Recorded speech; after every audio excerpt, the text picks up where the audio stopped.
Chapter 8. The Varieties of American Nationalism. A growing economy.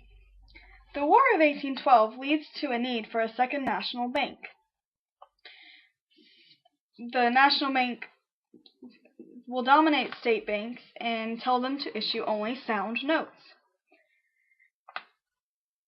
Also, in association with the economy, Francis Cabot Lowell develops a better power loom. His company founds the first all-inclusive mill in America. It can do all of the things required in the textile industry under a single roof rather than many. The British attempt to outsell American goods. So the Americans enact a protective tariff to limit competition from abroad. There's better transportation. The national road went from the Potomac to the Ohio River, and it was funded by the government. This and other roads, even with tolls, made transportation costs lower than they had been before.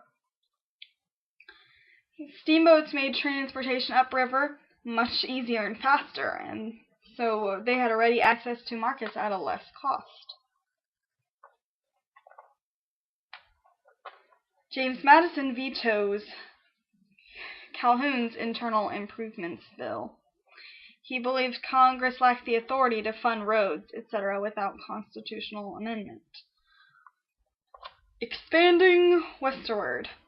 Reasons for expansion include population growth, the need for more agricultural land. There was lessened Indian opposition from the factor system in which the government gives tribes goods at a cost, making these tribes easier to control. Farmers seek new soil to grow cotton, therefore leading to a rise of slavery and plantation growth in the Southwest.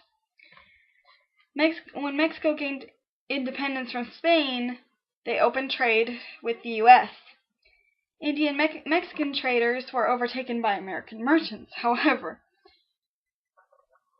John Jacob Astor's American Fur Company moves from Oregon to the Great Lakes. And there were these so-called mountain men, were whites who began trapping themselves rather than relying on Indians for the fur animals. Some of them worked for companies, others were independent, but all of their work was dependent on Eastern merchants.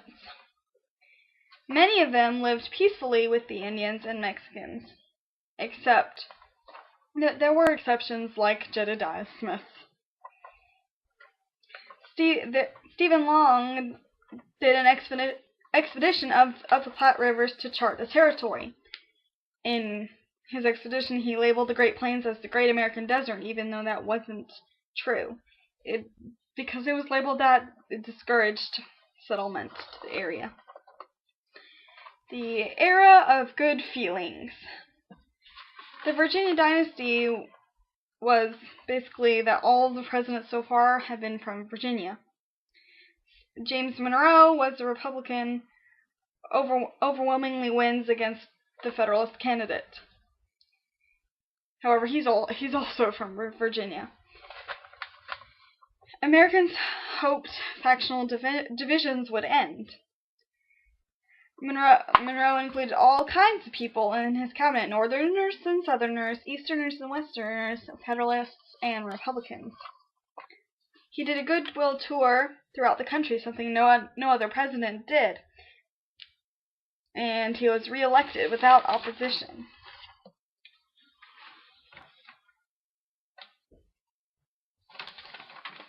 John Quincy Adams was his Secretary of State. He promoted American expansion, and he wanted to annex all of Florida. So the Indians were raiding American territory, in Florida. So American army invades Florida to seize Spanish forts and hang British instigators of the Indians. And that was the Seminole War. So to end that, there was the Adams-Onis Treaty, in which Spain cedes all of Florida to the United States. The availability of easy credit fuels a land boom. Wait. Okay, first of all, rising prices for farm goods stimulates a land boom, and the availability of easy credit fuels the land boom. But then the national bank tightens credit, calls in loans, etc., and it leads to a series of bank failures, which was the financial panic of 1819. Sectionalism and nationalism. Missouri seeks admission to the U.S. Slavery was well established there. However, they did not want the upset of balance between slave and free states. So what they did was the Missouri Compromise. Missouri was added as a slave state, and Maine was added as a free state. Marshall is still Chief Justice, and he dominates the Supreme Court. So this is a series of court cases that made some important decisions. Fletcher versus Peck declared that contracts like land grants cannot be repealed. Dartmouth College versus Woodward restricts the state's government ability to control corporations. Cohens versus Virginia, in which states challenge federal rights to override state decisions.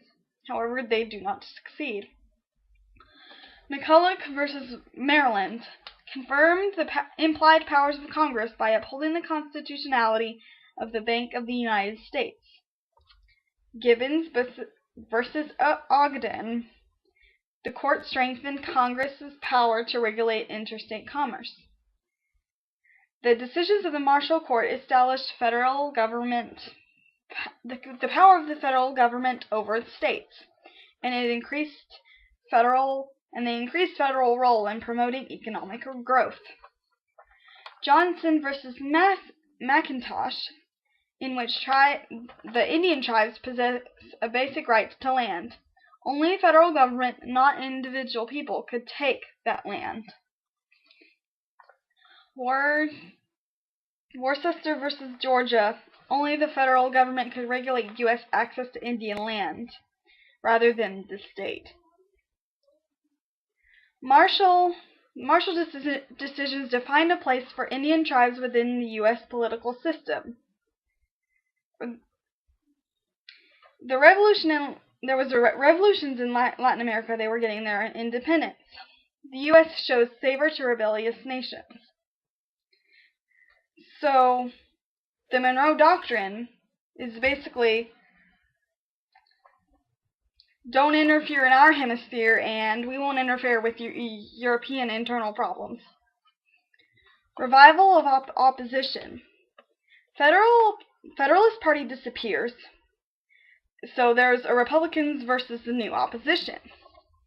The caucus system, in which presidential candidates nominated by caucuses of parties in Congress, comes to an end, and they have nomination conventions instead. The election of 1824, it's between Andrew Jackson, Crawford, Quincy Adams, and Henry Clay. Jackson gets the most electoral votes, but not the majority. So, the 12th Amendment states that the House chooses from the top three if majority is not won. So, Crawford is 6, so he's out of the ballot, and Clay, he's the Speaker of the House. So he influences the House to choose Quincy Adams out of him and Andrew Jackson. But then, Quincy Adams later chooses Henry Clay as Secretary of State, which was the position in which they would usually become president later. So, this is seen as a corrupt bargain by Jackson, because Quincy Adams and Henry Clay were working together to get what they wanted. So Quincy Adams' policy were horribly frustrated by the corrupt bargain. They refuses to enforce the Georgian Treaty to remove Indians. Georgia governor defies him and goes through with it anyway. there was a new tariff on imported goods. The Southerners dubbed it a Tariff of Abominations because it antagonized them. So then in the election of 1828, was basically Jackson versus Adams. It was a bitter election. The supporters degrade each other over and over. Andrew Jackson wins. So this leads into a new era of democracy called the era of the common man. And we will learn more about Jackson next time.